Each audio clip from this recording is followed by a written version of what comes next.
وذكر فإن الذكرى تنفع المؤمنين. Assalamu alaikum wa rahmatullahi wa barakatuh. May the peace and blessings of Allah be upon you all. I have to be honest with you all now. I've been honest before, but I want to share with you something. When I was told that prayer was 5 times a day, I asked the question, every single day? For the rest of my life, I gotta pray at least 5 times a day? You see, when asking the question like that, when thinking about my life, how I didn't pray at all, and how sometimes I prayed when I needed something, transitioning to 5 times a day, that seems like a lot. Seems overwhelming. It seems that way, but then you have to be truthful.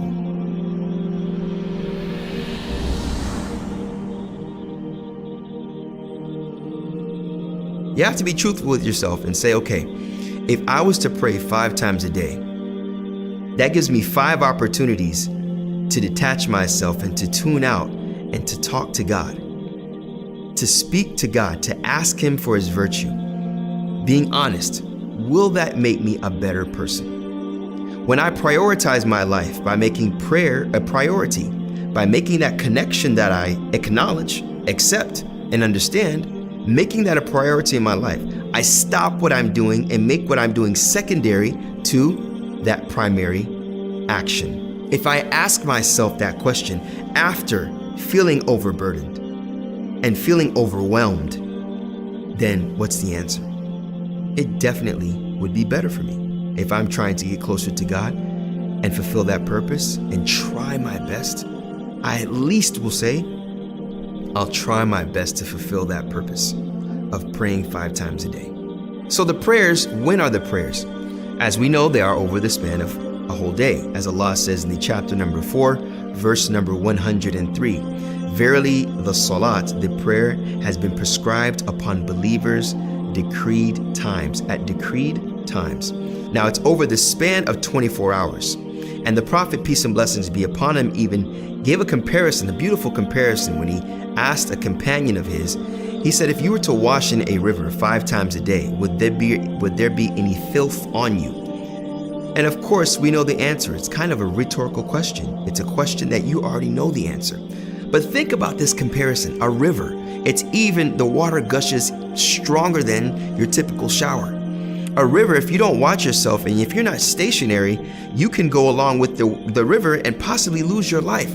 So to show the force of water that is passing you up and that is taking all of this filth off of you, the Prophet, peace and blessings be upon him, gave a very eloquent, beautiful, concise comparison. Now looking at the prayer, as we talked about before, when doing that 5 times a day, having that connection, what would it do to the individual? Understanding the wisdom of Allah subhanahu wa ta'ala in prescribing the prayer for us. Now what's important to know is that this prayer is time spans and not specific times. So for instance, you'll see on a prayer schedule, if you go on a mosque or you go and you look online, you go to these websites, you'll see that there is like a chart, like an Excel sheet or a chart, and you'll see the 5 prayers. Under each prayer, they will have specific times. Now, from one time to the next is the time span that you can pray that prayer. So for example, you will see Dhuhr, the midday prayer, under it will be 12:30 p.m. And then the next prayer is called Asr, which is the evening prayer. You'll see that at 4:30 p.m. or 6 p.m. Know that you can offer the Dhuhr prayer from that 12:35 mark all the way till right before that Asr prayer comes in. That's the time span that you can offer the prayer. Mind you, some of these prayers are a little more constricted, such as Maghrib and Fajr, but we will talk about that inshallah. May Allah make you of those that perform their prayers on time, make you diligent, and make you disciplined. Assalamu alaikum wa rahmatullahi wa barakatuh. Thank you.